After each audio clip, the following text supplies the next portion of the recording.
What's up, Quarter Pounders? Welcome back to my channel. My name's Wave Potter. Well, actually today, it's Professor Potter because I'm doing an in-depth analysis by request from one of my amazing patrons, Mark Z. So thank you so much, Mark. This song is by D-Drive, a band I checked out a couple weeks ago, and just blown away by their composition, the intricacy of their composition, and just great cohesive sound that they have. So I'm excited to dive into this song deeper, and I'm very thankful that this song is in standard E tuning. It's much easier for me to be able to break down a song when it's in a tuning that my guitar can actually handle, and it's not, 7-string guitars. So, gonna do my best to break down this song. Again, thank you, Mark. Mark is at the Buddy Club Extreme level of my Patreon, so he has the option to get an in-depth analysis request every month, but they are very limited supply. There's only 5 total available because these breakdowns do take much longer than reactions. That said, if you're excited to see this, pound that like button, subscribe, and ring that buddy bell. And if this is your first time here, I started playing drums when I was 2 years old. I went on to become a multi-instrumentalist and play in many bands, and now I like to make one-man band covers and watch other musicians play music, react, analyze, and break it down. Break it down. Okay, so this song opens with a really interesting drum pattern, making great use of the toms. And what's interesting is this cymbal right here in the electric kit has kind of like a woodblock sample sound. It's like woodblock mixed with a kind of trashy sounding cymbal, but later in the song, that sample changes to more of a straight up cymbal sound. So it's interesting. I wonder if she has foot switch control where she changes the sample set on her kit depending on which section of the song she's in. Because watch, you can see it change here.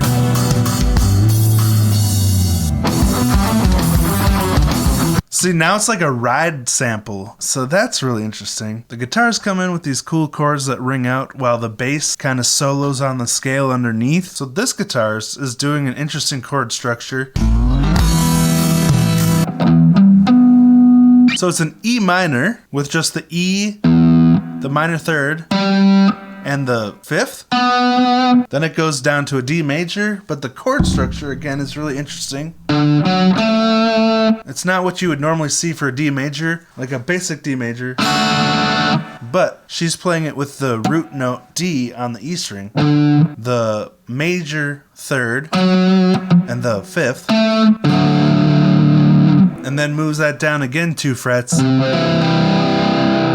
doing a C major. But even as she's descending on those 3 chords, it's really interesting because the other guitarist maintains their chord the whole time. On that E minor, it's the octave of the E, the fifth, and the minor third of the E chord. When she's playing, he's playing. But then she goes down to the D major, and he keeps playing the whole time. So it creates this really cool sonic texture combining both guitars and gives it that really interesting haunting feel. Now the riff comes in after that. It's rooted on the open E, but that plays with those same 3 chords, the E, D, and C, or I guess you could say it riffs on them.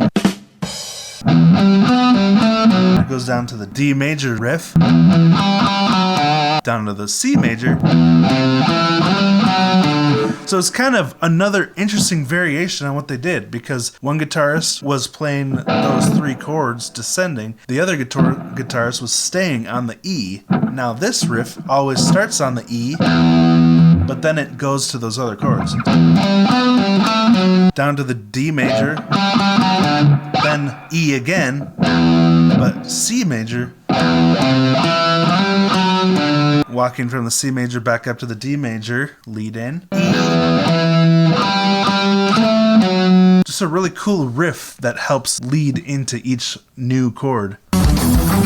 But of course, it's played twice as fast as what I'm playing here to demonstrate. So keep that in mind. Their technical skill is incredible in this band. So if you enjoy what you're hearing here, please go support their channel, D_drive. So under this riff, I guess I would count it as 3/4. 1, 2, 3, 1, 2, 3, 1.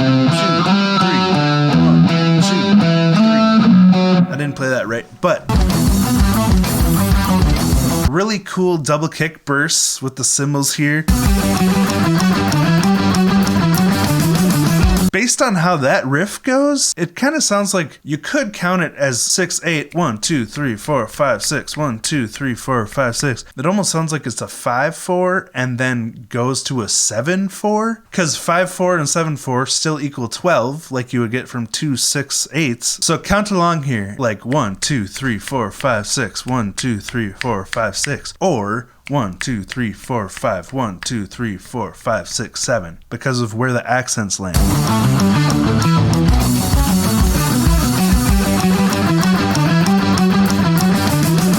I would have to ask them how they notate that, but I'm guessing it's 5/4 and then 7/4. Now, I really love this transition that happens after that riff, because they're doing these really interesting chords. Those are all the same chord structure. It starts on the root G and the 5th, but then does the same interval from the second note as from the first note. But that third note is the second of the G up an octave, because it's the second note of the G scale would be that. In the actual context of the riff, it's another perfect fifth from the G's perfect fifth. So it's like the circle of fifths. It goes G, C, D, A, B.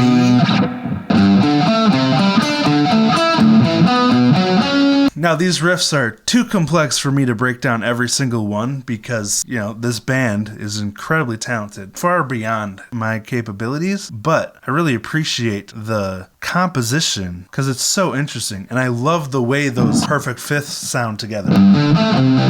Just such a cool prog sound. Later in the song, they do these harmonies that are really interesting, where they also use perfect fifths. But before I get into that, I just really appreciate the way this drummer ties everything together with the changing time signatures, how her fills just fit perfectly on top of everything, even though it's such a non-straightforward sound.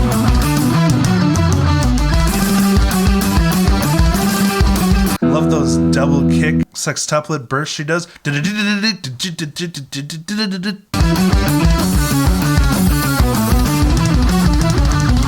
Awesome quad fill right there. So they do that riff again, that kind of main theme riff that goes with those opening chords, variation on that, and then we come into this interesting harmony part.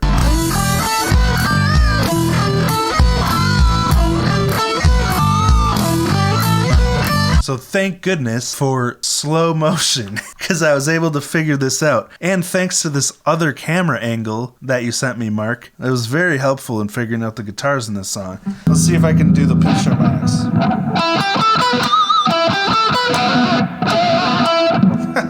And he's playing it so much faster than this too.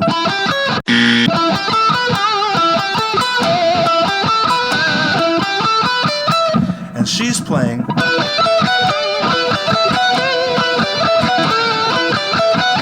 So those are perfect fifths harmonizing with each other. So another great texture.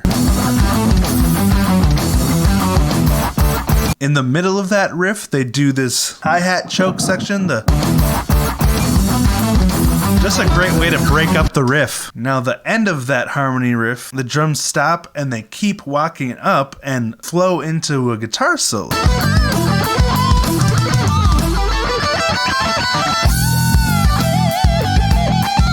Just another cool way to give you something that you weren't expecting that hadn't happened yet in the middle of that riff and then flow into a guitar solo.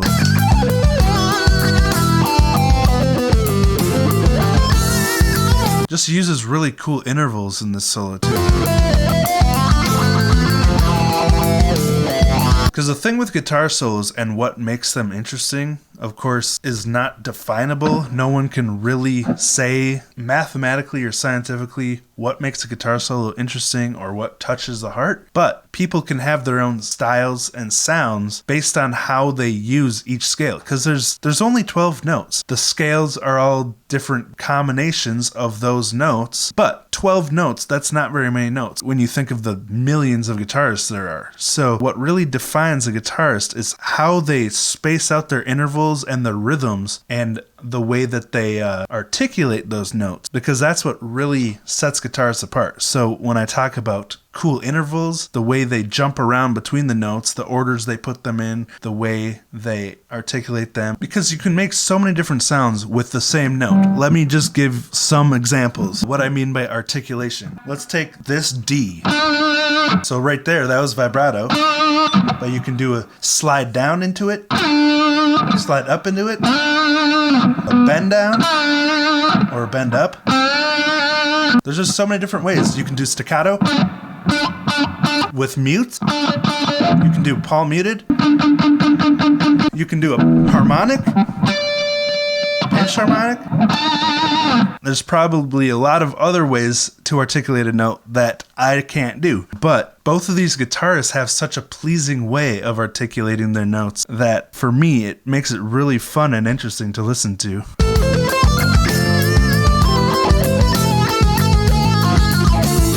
But it goes from this cool, dancey, flowy guitar solo. It's almost like the aria of the song, and then it just blasts into this face-melting metal sound. Right here.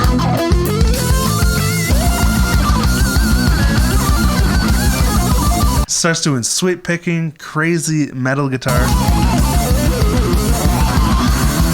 And I love that riff that's underneath it, that really cool.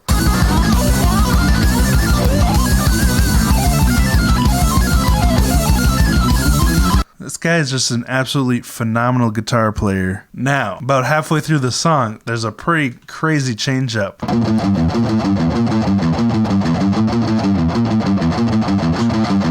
First of all, the riff he's playing is very dissonant. It starts on the dissonant note between the 5th and the 4th of the E.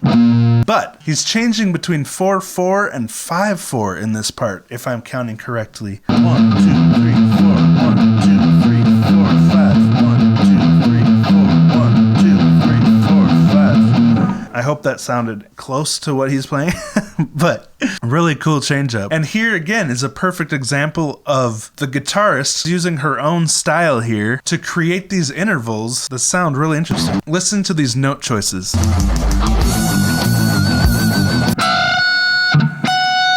So that's F sharp or a G flat on this. It's a very dissonant note because he's playing a G in there, and the note she starts with is one note lower than a G. It would be the 2nd of the E. But a very bold, daring note choice. Then down to the E. Now this note is also very interesting. That's a D flat or a C sharp. Again, a dissonant note. That's it with the E. That's it with the G. With the A. Now it is the major third of the A. So that makes this note a little easier to hear. And then it's also the minor third of the A sharp, that dissonant note there, or the B flat. So that's another very interesting note choice that makes her solos sound unique, her style. And then that, again, dissonant with the E, and that again is the F sharp G flat. So really cool dissonant note choices. Love that sound.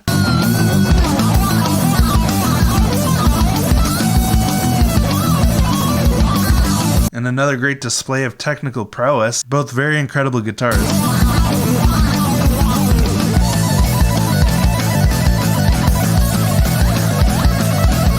I know it feels like I've been ignoring the bassists. They've been providing such a solid foundation, but then the bassist finally gets their time to shine. After they revisit that main theme riff, the bassist gets this solo. That pattern is like mental gymnastics because there's a different structure and order that everything is in. You're not just doing the same structure on different parts of the neck. Each of the 4 parts of that riff are completely unique. Not one part of that riff has a repetitive structure or pattern, which makes it just that much harder for your brain to wrap around playing it because your fingers are constantly changing up what order and what pattern they're playing in, as opposed to just switching a cool riff to a different key. We get this really cool epic riff that leads into the next section, and the two guitars are octave spaced for it, but it sounds so huge because of the massive intervals the riff jumps. Let's play it slow.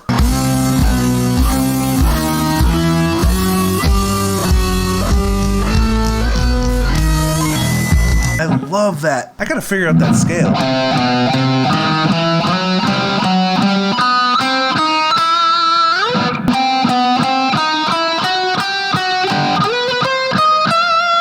So we got a B and C, a D sharp and an E, an F sharp and a G, and then it walks up these again. Very beautiful sounding scale, and I want to start using that more.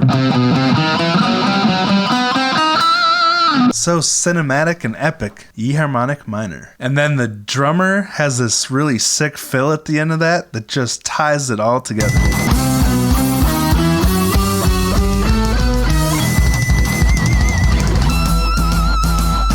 Then that leads into another really beautiful guitar harmony.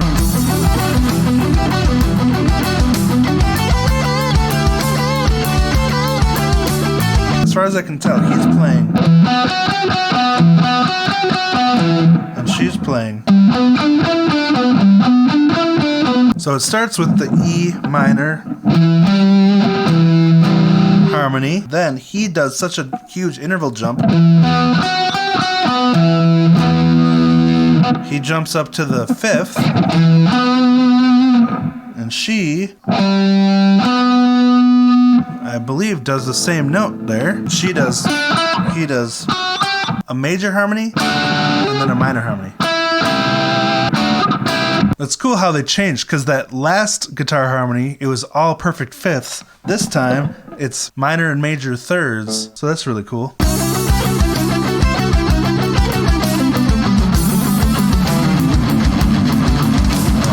What I really love about these riffs is the palm muting on the lower register and then kind of letting the notes scream on the upper register. That's what I was talking about earlier with the articulation and how you actually express those notes, because there's so many different ways to do it. Now they change up the variations again in this scale.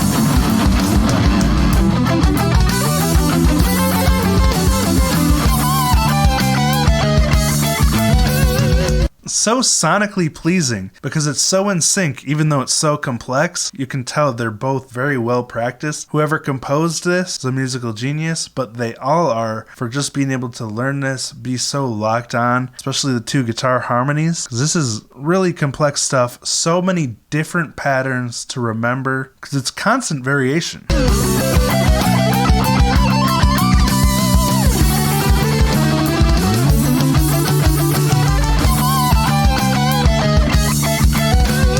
That part just sounds so tight.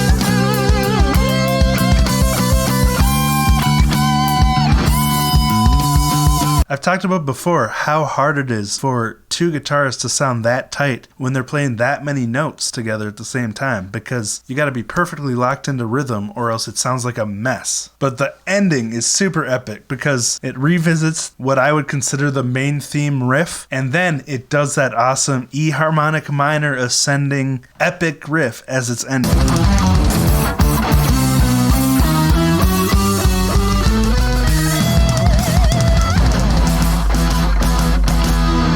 Fascinating. So thank you again so much, Mark, for making this request. This is such a sonically pleasing and just inspiring composition because it's so easy to listen to, but still so fascinating. So much going on, and I really appreciate it. So again, if you enjoyed this band, please go support their video. I'll be sure to link it down below, and subscribe to their channel because they are musical geniuses. They would definitely appreciate your support. So keep up the great work, D-Drive. I look forward to watching more of your stuff in the future, and that's where I'm going to wrap it up. Thank you so much to all of my patrons, including Mark, who made this request. If you enjoyed this video, pound the like button, subscribe, and ring that buddy bell so other people who would enjoy it can find it. If you'd like your own requests like Mark, you can always join my Patreon or go to my website and make a one-time request there. Again, the slots for in-depth analysis like this are very limited because they take so long, so much time and energy to make, but I also like to do more surface level analysis in my reactions. So anyway, that's where I'm going to wrap it up. Thank you for watching. I'll talk to you next time.